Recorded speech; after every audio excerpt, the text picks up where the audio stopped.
Hello friends, कैसे हैं आप लोग। सबको मेरा नमस्कार। सतगुरु कबीर साहब जी के विचार।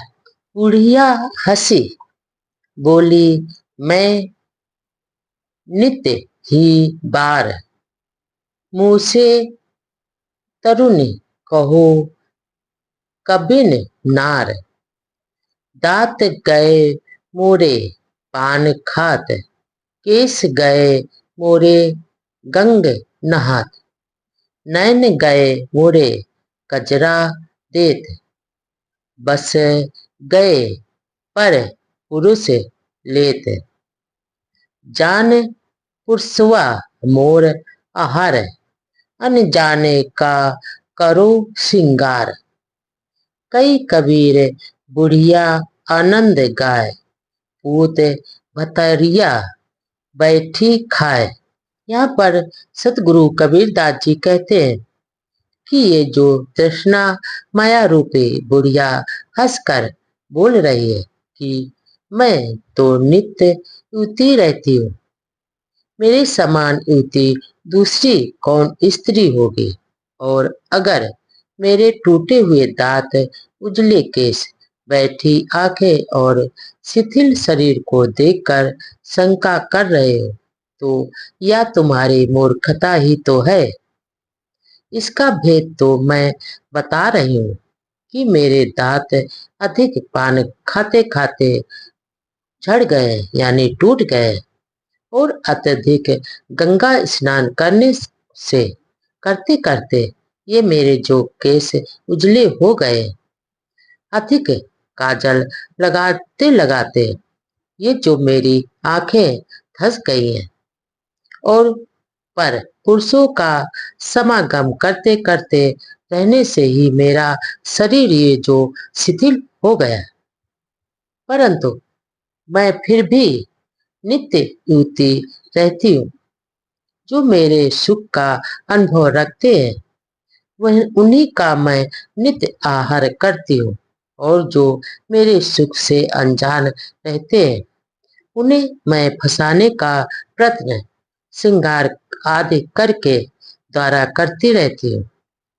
आगे सदगुरु कबीरदास जी कहते हैं कि यह जो माया रूपी बुढ़िया देखने में आनंदमयी सीधी सादी लगती है, ये गाय की तरह लगती है, परंतु ये किसी भी बाघिन से कम नहीं होती है। ये जो संसार के सभी मनुष्यों को बैठे बैठे खा रही है। तुम बुझ बुझ पंडित कौन नारे, काहू ना बैली है कुमारी। सब देवन मिली हरि ही दीन, चारऊ उग हरि संग लीन।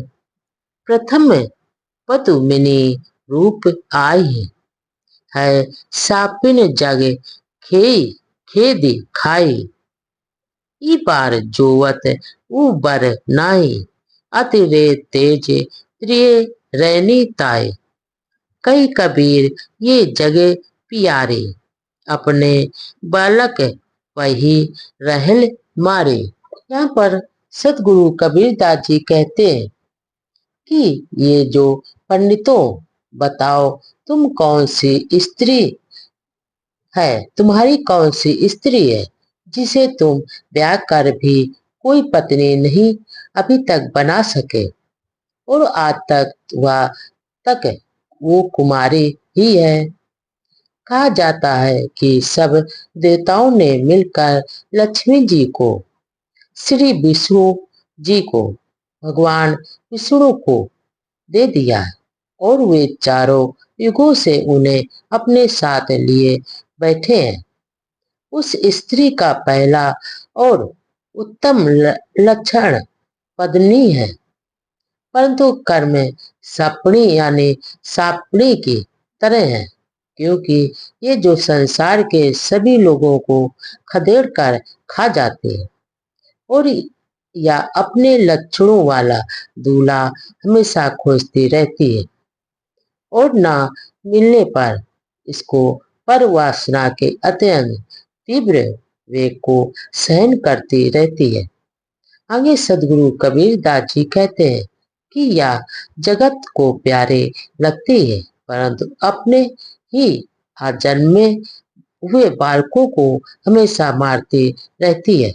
माई मोर मनुष्य अतिरे सुजान, धंधा कुट कुटे करत बिहान, बड़ी भोर उठ आंगन बाड़ो, बड़ो खाच ले गोबर काढ़ो, बासी भात मनुष्य ली हल खाए, बड़ो खैल लिए पानी को जाए, अपने सैया की मैं बांधूंगी पाट, ले बेचूंगी हाटो हाट, कई कबीर ये हर के काज, जुहिया के डिग रही कौनी लाज।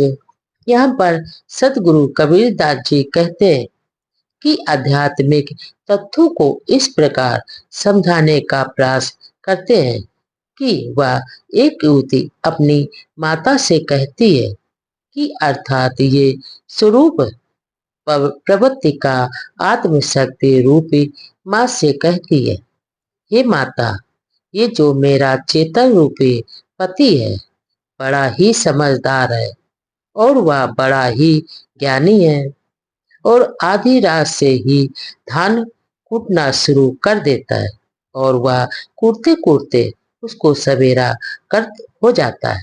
अर्थात ये जो निरंतर मेरा पति साधना करते करते माया रूपी अंधेरे का भी नाश कर देता है। यही नहीं, ये सवेरा होते होते ही घर आंगन बहुर यानी बाहर कर साफ करके कूड़ा टोकरी में भर कर घूरे पर फेंक आता है। अर्थात वो विवेक विचार रूपी झाड़ू से हृदय रूपी आंगन को बुहार कर अनाशक्ति रूपी टोकरी में विषय शक्ति रूपी गोबर फेंक आता है। ये मेरा पति संतोषी भी है और स्वयं बासी भात खाकर खा लेता है और मेरे नहाने धोने की व्यवस्था भी बड़े बड़े घड़ों में पानी भरकर स्वयं कर देता है। अर्थात ये अनासक्ति पूर्वक बासी और प्रारब्ध के भोगों को हमेशा भोगता रहता है और अपनी समझदारी एवं सबुद्धि रूपी घड़े में गुरु संतों के सत्संग रूपी सरोवर से निर्णय रूपी जल हमेशा भर लाता है। मैं ससुराल से पहली बार जब नैहर आई, युति आगे कहती है कि हे माता, ये अपने ऐसे प्रेमी एवं वफादार पति की महिमा को मैं आंचल में बांधकर हाट बाजार बेचती फिरूंगी। अर्थात ये जो मेरा चेतन मन पति की भांति का प्रचार ग्राम बाजार सर्वत्र मैं करूंगी और अपने पति का ही गुणगान हमेशा करूंगी और इसमें हमें कोई लाज लज्जा नहीं है। आगे सदगुरु कबीर दास जी कहते हैं कि ये जो ज्ञानी पुरुषों के लिए यह सर्वोत्तम तत्व है, क्योंकि चेतन पुरुष को स्वरूप स्थित रूपी पत्नी के साथ रहने में कोई लज्जा नहीं होती है, बल्कि इन्हें गर्व होता है।